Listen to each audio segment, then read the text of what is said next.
अगर तुम्हें अगले साल इंडिया के टॉप 5 आईआईटीज में जाना है तो तुम्हें जेई मेंस 2026 के जनवरी अटेम्प्ट में फोड़ना पड़ेगा, क्योंकि तभी तुम्हें 3 से 4 महीने मिलेंगे एडवांस की प्रिपरेशन करने के लिए। एंड अगले 90 डेज में सबसे इंपॉर्टेंट जो फैक्टर है वो होता है मॉक टेस्ट का। तो इस वीडियो में मैं तुम्हें एक प्रॉपर रोड मैप दूंगा मॉक टेस्ट का कि कैसे मॉक टेस्ट देने हैं, कितने देने हैं, कब देने हैं। Not only that, I will also give you the toppers mock test strategy कि तुम्हें एग्जैक्टली मॉक टेस्ट को अटेम्प्ट कैसे करना है। एंड सिर्फ मॉक टेस्ट देने से नंबर नहीं बढ़ते एग्जाम में, मॉक टेस्ट को एनालाइज कैसे करें उसका भी एक प्रॉपर स्ट्रैटेजी तुम्हारे साथ शेयर करूंगा। तो देखो, अगर तुमने इस वीडियो को एंड तक देख लिया ना, तो मैं तुम्हें ये जरूर गारंटी कर सकता हूँ कि तुम्हें अगले 90 दिन मॉक टेस्ट से रिलेटेड कोई भी डाउट नहीं बचेगा। और अगर तुम्हारे अभी मॉक टेस्ट में 300 में से मान लो 80, 100, 120 नंबर आ रहे हैं, तो तुम इसका इस्तेमाल करके आराम से 170 प्लस 180 प्लस स्कोर कर सकते हो। मेरा नाम दिव्यांशु है, मैंने फर्स्ट अटेम्प्ट में आईआईटी क्लियर किया था। एंड आज के इस वीडियो में मैं तुम्हें मॉक टेस्ट का पूरा काल कच्चा चिट्ठा एक साथ देने वाला हूं। तो वीडियो को एंड तक जरूर देखना, 2x देख लो फर्क नहीं पड़ता, एंड तक देखना, तभी तुम्हें सारी चीजें समझ में आएंगी। तो देखो, बिना किसी बकवास के चालू करते हैं सबसे पहले मॉक टेस्ट का रोड मैप। अब रोड मैप बताने से पहले तुम लोग दो सिचुएशन में होंगे। पहली सिचुएशन की तुम में से बहुत सारे बच्चों का सिलेबस कवर हो चुका होगा और लास्ट के 3 महीने में बचे हैं सिर्फ तुम्हारे लिए मॉक टेस्ट अटेम्प्ट करना, जो कि मैक्सिमम टू मैक्सिमम 10% बच्चों का होगा। और अगर तुम ये वीडियो देख रहे हो तो मोस्ट लाइकली तुम इसमें नहीं आते हो, तुम उन बच्चों में से आते हो जिनका अभी भी बहुत सारा सिलेबस बचा हुआ है। इवन 90 डेज आ चुके हैं जेई मेंस में, बस फिर भी तुम्हारा बहुत सारा सिलेबस कंप्लीट नहीं हुआ है। लेकिन स्ट्रैटेजी मैं दोनों के लिए बताऊंगा। तो देखो, अगर तुम्हारा सिलेबस पूरा कंप्लीट हो चुका है और तुम्हें सिर्फ मॉक टेस्ट देने हैं, तो मैं तुम्हें रिकमेंड करूंगा कितने नंबर ऑफ मॉक टेस्ट देने चाहिए। 3 फुल लेंथ मॉक टेस्ट हर वीक तुम्हें देने हैं जेई मेंस के। You don't have to give JEE advance के पेपर्स, प्लीज। जेई एडवांस के मॉक टेस्ट अभी मत देना, वो तुम्हारा प्योर टाइम वेस्ट है, बिकॉज अभी 90 दिन में तुम्हारा मेंस का फर्स्ट अटेम्प्ट आने वाला है। तो 3 full length all subject mock test तुम्हें देने हैं। एंड उसके साथ साथ हर हफ्ते तुम्हें एक फिजिक्स, एक केमिस्ट्री और एक मैथ्स का separate full length mock test देना है सब्जेक्ट वाइज। सो 3 घंटे के तुम्हारे 3 मॉक टेस्ट हो गए, टोटल 9 घंटे, और 1-1 घंटे के तुम्हारे सब्जेक्ट वाइज मॉक टेस्ट हो गए, which is around 3 hours each. So तुम्हें एक हफ्ते में टोटल 12 घंटे मॉक टेस्ट देना है, अगर तुम्हारा सिलेबस कवर्ड है तो। लेकिन 90% बच्चे तो ऐसे नहीं होंगे, तुम में से बहुत सारे बच्चे होंगे जिनका भी पी ब्लॉक बचा होगा, जिनका भी इनऑर्गेनिक केमिस्ट्री पढ़ना बची होगी, या फिर तुम्हारे फिजिक्स के एंड के चैप्टर बचे होंगे। तो तुम लोगों को क्या करना है, you guys still have to give the mock test, लेकिन instead of giving 3 mock test full length a week, you have to give only 1 या मैक्सिमम 2 मॉक टेस्ट, उससे ज़्यादा मत देना। एंड एक फिजिक्स, केमिस्ट्री, मैथ्स के 1-1 घंटे के subject wise full length mock test तो देना ही देना। तो तुम्हें टोटल नंबर ऑफ आवर्स जो इन्वेस्ट करने हैं मॉक टेस्ट में वो है 6 आवर्स, एक फुल लेंथ हफ्ते में एक, and 3 subject wise full length 1-1 घंटे के। सो सिलेबस कवर्ड है तो 12 घंटे मॉक टेस्ट देना है, अगर कवर्ड नहीं है तो 6 घंटे मॉक टेस्ट देना है। अब तुम मुझसे बोलोगे भैया ठीक है, आपने ये बता दिया कि कितने मॉक टेस्ट देने चाहिए मेरे को, लेकिन ये तो बता दो कि दूं कैसे, what should be the strategy, कैसे क्वेश्चन अटेम्प्ट करना है, क्या मेरे को कोई स्ट्रैटेजी जादू ही मिल जाए, कोई स्ट्रैटेजी जिससे मेरे मॉक टेस्ट के नंबर एकदम से इंक्रीज हो जाए। तो देखो, मैं तुम्हें अब स्ट्रैटेजी बताता हूँ, और ये स्ट्रैटेजी मैंने कम से कम 15 से 20 toppers IITians like less than 1000 rank उनसे बात करी है, उसके बाद मैं तुम्हें बता रहा हूँ। अगर मैं इस वीडियो के थ्रू, मैं बहुत बड़ा क्लेम करने वाला हूँ, अगर मैं तुम्हें एक स्ट्रैटेजी दे दूँ जिससे तुम्हारा IIT में निकल सकता है, तुम्हारे मॉक टेस्ट के नंबर बढ़ सकते हैं, तो मैं तुम्हें झूठ बोल रहा हूँ। मॉक टेस्ट की स्ट्रैटेजी तुम्हारे लिए कभी काम नहीं करेगी, एंड ये सच्चाई है। एंड जितनी जल्दी तुम इस सच्चाई को समझ जाओगे तुम्हारे लिए उतना बेटर है। मैं समझाता हूँ कैसे, सुनना मेरी बात को, ठीक है। अगर तुम थोड़े ओपन माइंडेड हो तो मेरी बात सुनना। मैं हूँ AIR 1 या मैं हूँ AIR 100 या मैं हूँ AIR 1000। मेरी एक स्ट्रैटेजी मेरी स्ट्रेंथ एंड वीकनेसेस के बेसिस पे मैंने बनाई, जो मेरे लिए काम करी, और मैंने एक वीडियो बना के तुम्हारे साथ शेयर कर दी। क्या वो तुम्हारे साथ काम करेगी? मैं तो कह रहा हूँ 99.9% टाइम्स नहीं करेगी, बिकॉज तुम्हारी स्ट्रेंथ वीकनेस अलग है दोस्त, तुम्हारे फेवरेट सब्जेक्ट अलग है दोस्त। So the worst way to increase your number in mock test is to follow any YouTubers mock test strategy. The best way is सुनो सबकी, करो मन की। क्या मतलब हुआ इसका? अभी मैं तुम्हें एक स्ट्रैटेजी देने वाला हूँ जो मैंने टॉपर से एनालाइज करके बताई है। तुम्हें उस स्ट्रैटेजी को ट्राई करना है, फॉलो नहीं। फॉलो किसी की स्ट्रैटेजी को मत करना। अगर 10 बच्चे 10 स्ट्रैटेजी बता रहे हैं तो 10 को ट्राई करो और उसका मिश्रण बना के एक स्ट्रैटेजी खुद के लिए बनाओ, और वो स्ट्रैटेजी का इस्तेमाल करके तुम बेस्ट परफॉर्मेंस दे पाओगे। तो मॉक टेस्ट स्ट्रैटेजी का नाम है 3 फेज स्ट्रैटेजी। अब इस 3 फेज स्ट्रैटेजी में हमें क्या करना है? Start with your favourite subject. जैसे मेरा फेवरेट सब्जेक्ट फिजिक्स है, तुम्हारा केमिस्ट्री या मैथ हो सकता है, तो मैंने फिजिक्स के साथ पेपर देना चालू करा। एंड जो सवाल मैं फिजिक्स में 15 सेकंड के अंदर सॉल्व कर सकता हूँ, जो मुझे दिख रहा है कि दिख के ही समझ में आ रहा है कि भाई इसका तो आंसर यही है। अगर हो सकता है मान लो 30 सवाल है फॉर एग्जांपल हाइपोथेटिकली, और मुझे उसमें से समझ में आता है कि भाई 3 सवाल ऐसे दिखे मुझे फिजिक्स में 30 में से जो दिखते से ही हो गए, तो वो है फेज़ 1। फेज़ 1 में वो सारे सवाल जो दिखते से ही टिक मार सकते हो तुम, वो कंप्लीट करना है तुम्हें। तो फिजिक्स का तुमने ये करा, मान लो 3 सवाल सॉल्व करे, तुम केमिस्ट्री में शिफ्ट कर जाओ तुरंत। केमिस्ट्री में शिफ्ट करा तुमने देखा यार केमिस्ट्री में 5 सवाल ऐसे हैं जो देखते सही हो गए, क्योंकि ऑब्वियसली केमिस्ट्री में फॉर्मूलाज और इनऑर्गेनिक बहुत ज़्यादा होती है। फिर तुम मैथ्स में गए, तुमने बोला मैथ्स में ये तो बहुत ही जाना माना सवाल, मतलब पहचाना सवाल लग रहा ही, 4 सवाल तुम्हारे मैथ्स में हो गए, तो तुमने 5, 4, 9 और 3, 12 सवाल तुमने कर लिए जो बहुत आसान थे। फेज़ 1 खत्म। फेज़ 1 खत्म कर लिया तुमने शुरू के 10 मिनट में। अब आते हैं फेज़ 2 पे। फेज़ 2 पे तुम फिर से फिजिक्स पे जाओगे और वो सवाल देखोगे जो तुम्हें लग रहा है कि यार 1 से 1.5 मिनट में मैं सॉल्व कर सकता हूँ, मुझे कंसेप्ट समझता है इसका, मेरे को अप्रोच पता है इसकी, लेकिन मुझे बस इसकी प्रैक्टिस, मतलब मुझे टाइम लगाना पड़ेगा सॉल्विंग में। तो 1 से 1.5 मिनट में जो सवाल हो सकते हैं वो करोगे। हो सकता है फिजिक्स में तुम्हें 6-7 सवाल और मिल जाए ऐसे, केमिस्ट्री में तुम्हें 10-12 सवाल मिल जाए, मैथ्स में तुम्हें 8-10 सवाल मिल जाए। सो यहाँ पे तुम सबसे ज़्यादा टाइम दोगे। You will give at least 1 to 1.5 hours in this particular phase 2। And फिर आएगा तुम्हारा ये खत्म करने के बाद फेज़ 3। एंड फेज़ 3 में तुम वो सवाल उठाओगे जिन तुम्हें पढ़ने ही नहीं पड़ रहे हैं, जो तुम्हें बहुत टफ लग रहा है, जिनकी कैलकुलेशन 2 मिनट से ऊपर की है। एंड अगर तुम इस 3 फेज स्ट्रैटेजी को ध्यान से समझो तो ये क्या है, this is the best strategy, the best way to minimise your risk and maximise your profit. हम लोग एज अ स्टूडेंट कई बार इतनी गलतियां करते हैं कि हम लोग एग्जाम में जब पेपर देने जाते हैं तो चूंकि एक सवाल बहुत टफ होता है और हमारा ईगो लग जाता है कि हमें सवाल करना ही है सॉल्व, हम लोग एक आसान सवाल छोड़ के आ जाते हैं और हमें पता भी नहीं होता कि वो एग्जिस्ट कर रहा था सवाल। तो ये स्ट्रैटेजी का अगर तुमने इस्तेमाल करा तो तुमसे आज के बाद कोई भी आसान सवाल छूटेगा नहीं। और चूंकि तुम शुरुआत कर रहे हो पेपर में, मेजॉरिटी सिली मिस्टेक्स होती हैं एग्जाम में एंड के 1 आवर में। क्यों होती हैं? क्योंकि तुम जल्दबाजी में होते हो। अगर तुमने 3 फेज स्ट्रैटेजी का इस्तेमाल करा है तो तुम जल्दबाजी में हो ही नहीं सकते। It is very difficult for you to do silly mistakes, क्योंकि जो सवाल में थोड़ी सी लंबी कैलकुलेशन है वो तुम फेज 2 में निपटा रहे हो। अब अगर तुम्हें स्ट्रैटेजी समझ में आई तो इस वीडियो के नीचे कमेंट करना, I will definitely try this strategy भैया। क्या कमेंट करोगे?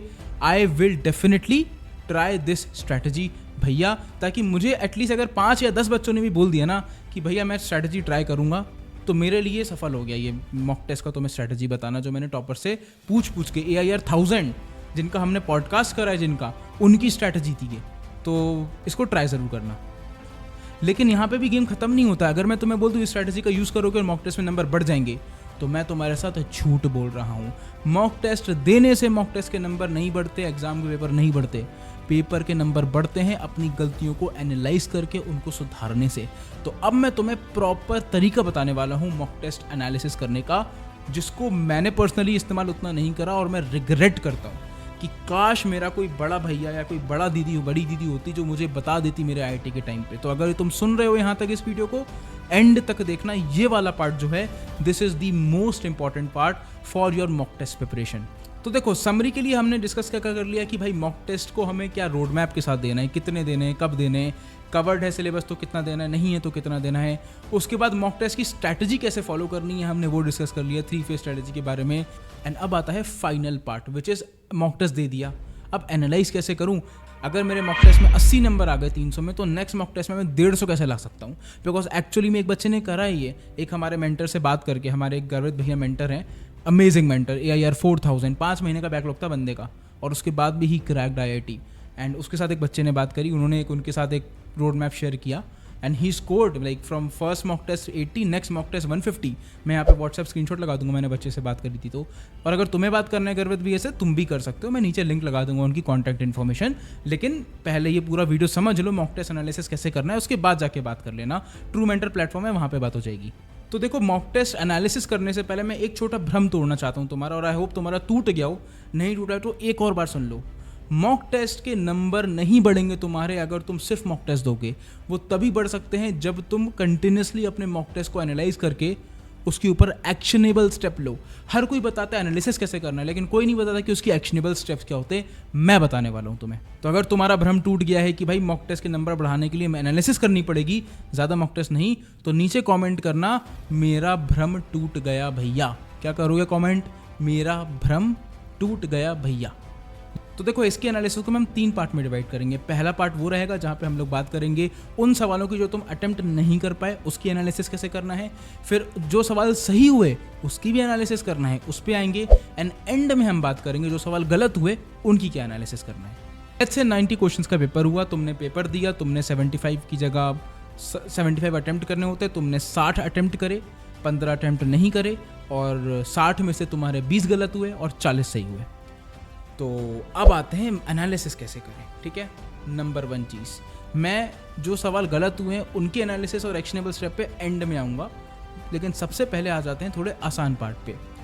तुम्हें ये चीज़ रियलाइज़ करनी है कि जो सवाल तुम नहीं कर पाए, जो सवाल तुम अटेम्प्ट नहीं कर पाए, 15 सवाल, वो क्यों अटेम्प्ट नहीं कर पाए। नंबर 1 रीज़न क्या हो सकता है कि भैया मेरे को टाइम नहीं मिला। नंबर 2 रीज़न ये हो सकता है कि भैया क्वेश्चन मेरे सर के ऊपर से चला गया। इसके अलावा कोई रीज़न हो सकता है? अगर है तो कमेंट करके मुझे बताना, मुझे नहीं लगता। 2 ही रीज़न हो सकते हैं। तो जब तुम अपने घर में या फिर अपनी कोचिंग में आराम से बैठ के सवाल लिखते हो ना, तो वहाँ टाइमर लगाना चालू कर दो, टाइमर के हिसाब से क्वेश्चन सॉल्व करना चालू कर दो, क्योंकि ये टाइमिंग का जो इशू है ये टाइमर लगा के ही सॉल्व होगा।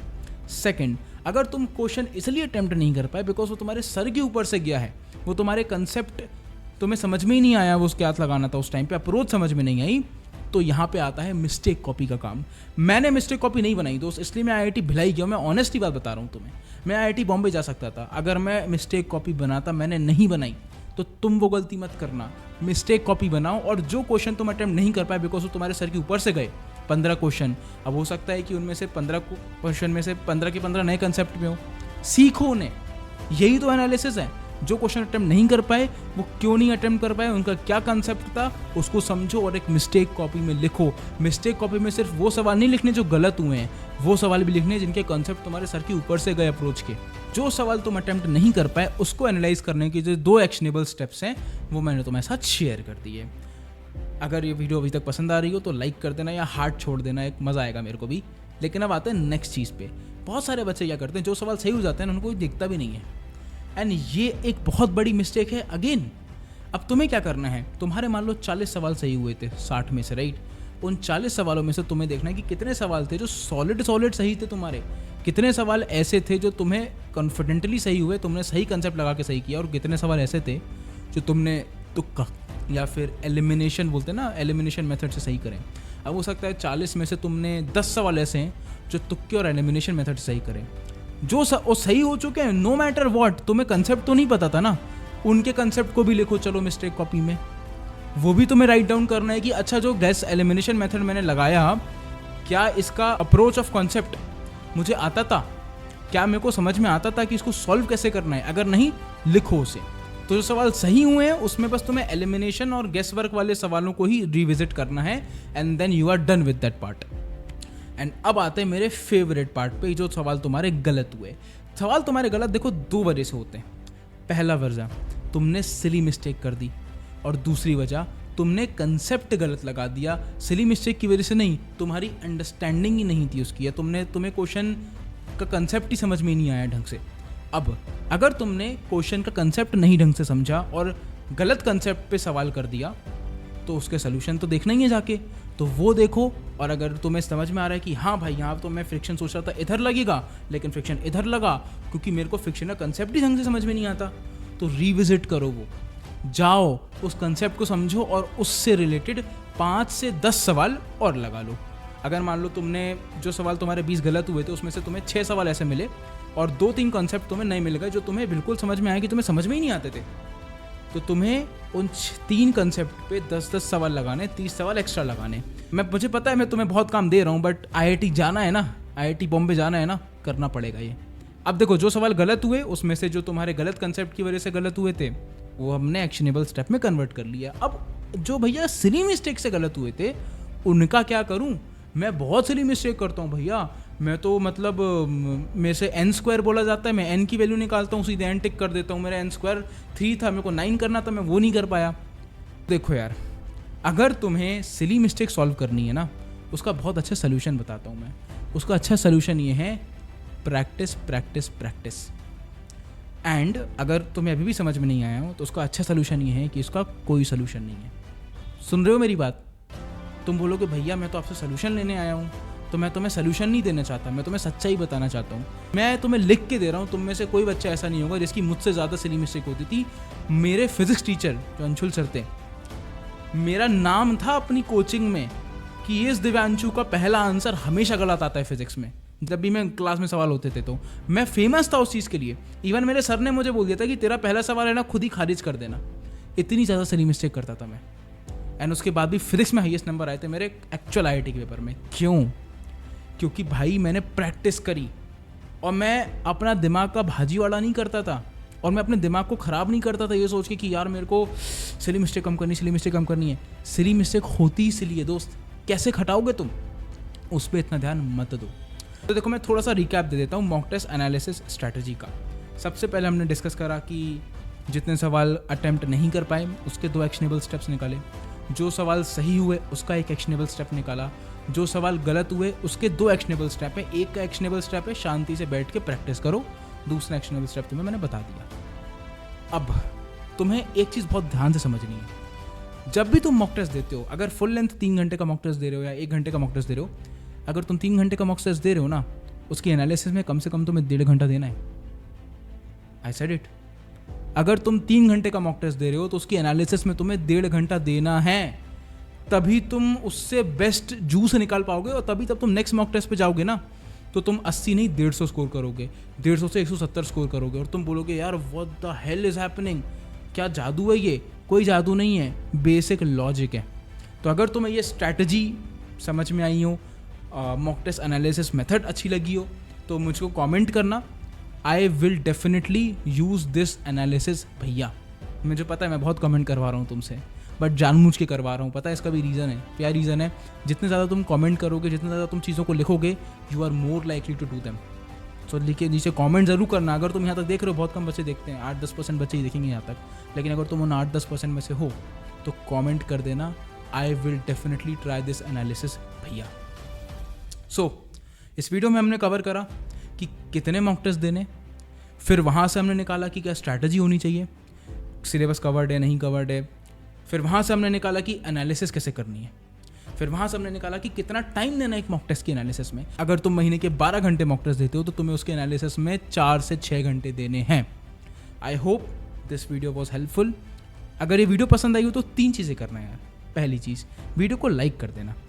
दूसरी चीज़, नीचे जो कमेंट है ना, वहाँ पे एक दिल छोड़ के जाना। मुझे बहुत अच्छा लगता है कि बच्चे दिल छोड़ के जाते हैं, पता नहीं क्यों, पता नहीं, बहुत अच्छा लगता है।